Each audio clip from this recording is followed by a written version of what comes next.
আসসালামু আলাইকুম friends, welcome করছি আরও একটি নতুন ভিডিও দেখার জন্য। আজকে দারুণ একটি মজাদার রেসিপি নিয়ে চলে এসেছি। আশা রাখছি আজকের রেসিপিটি ভালো লাগবে। বেতো শাক তো অনেকে অনেক রকমভাবে খেয়েছেন।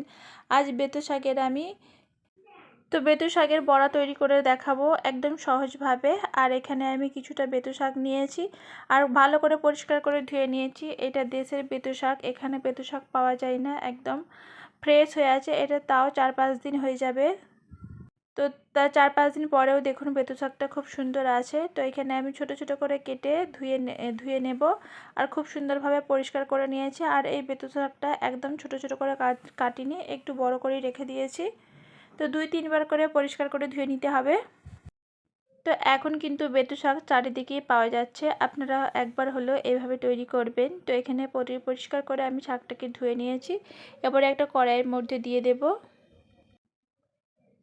তো এই তো কড়াইয়ের মধ্যে নিয়ে নিচ্ছি। আর এখানে বেতো শাকের মধ্যে আমি কোনো কিছু ব্যবহার করব না।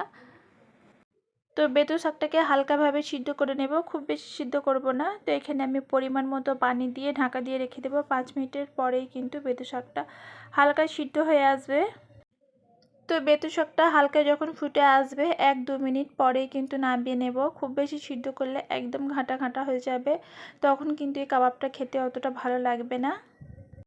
তো হালকা কাঁচা থাকা অবস্থাতেই কিন্তু আমি শাকটা নামিয়ে নেব।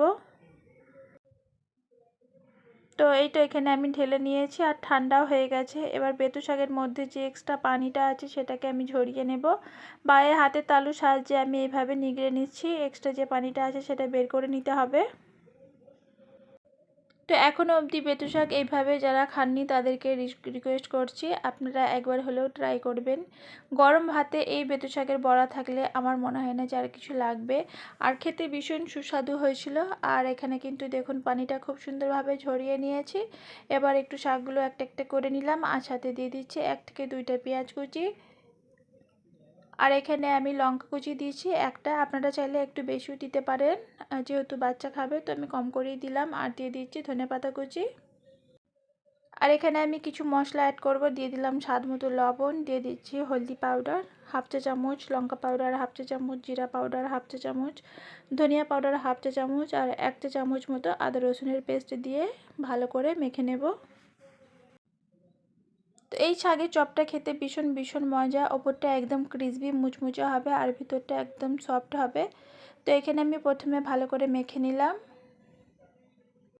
তো তারপরে কি লাগছে দেখুন, এখানে আমি দিয়ে দিচ্ছি বেসন 2 চা চামচ মতো। আপনারা চাইলে এখানে শুধুমাত্র বেসন দিয়ে করে নিতে পারেন। আর এখানে আমি ক্রিসপি হওয়ার জন্য দিয়ে দিচ্ছি চালের গুঁড়ি 2 চা চামচ মতো। তো দুটো দিয়েই খুব সুন্দরভাবে মেখে নেব। আপনারা চাইলে শুধুমাত্র বেসন দিয়েও এই কাজটি করতে পারেন, তাহলেও খেতে কিন্তু ভীষণ মজা হবে। আর চালের গুঁড়ি দিলে কি হয়, ওপরটা একদম ক্রিসপি একটু মুচমুচে হবে আর বেশ কিছুক্ষণ দেখবেন মুচমুচে ভাবটাও থাকবে। তো শাকের মধ্যে দেখুন পানি ভাবটা নেই, পানিটা যত ভালো করে নিগড়ে ফেলে দেওয়া হবে ততই কিন্তু এই কাবাব বড়াটা দেখবেন সুন্দর হবে।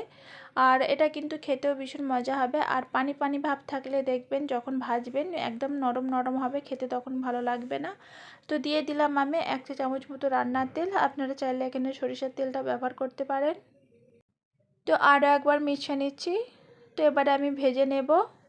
তো গ্যাস চুলার মধ্যে একটা কড়াই বসিয়ে দিয়েছি আর দিয়ে দিচ্ছি পরিমাণ মতো তেল।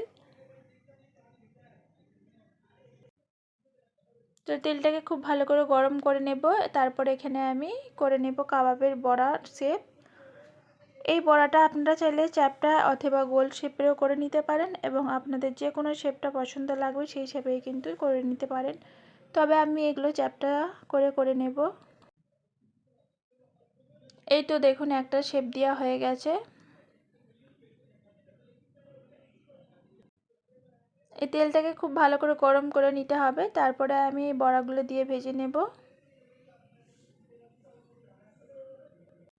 প্রিয় বন্ধুদের কাছে রিকোয়েস্ট করে নিই, এখনও অবধি আমার সাথে আছেন লাইক করেননি, প্লিজ একটি ছোট্ট লাইক করে দেন, এটা সকল বন্ধুদের কাছে অনুরোধ রইল। আর যারা নতুন বন্ধু হয়ে এসেছেন সাবস্ক্রাইব করেননি, প্লিজ প্লিজ সাবস্ক্রাইব। আর যারা আগে থেকে এই কাজটি করে রেখেছেন তাদেরকে জানাই অসংখ্য ধন্যবাদ। এখানে দেখুন বড়ার একটা সাইড লালচে ভাব এসে গেছে, তো উল্টে নিচ্ছি।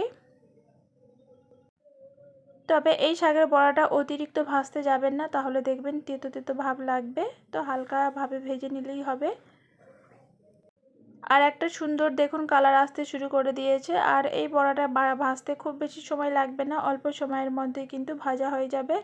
এই তো দেখুন এই বড়াগুলো ভাজা হয়ে গেছে, তুলে নিচ্ছি।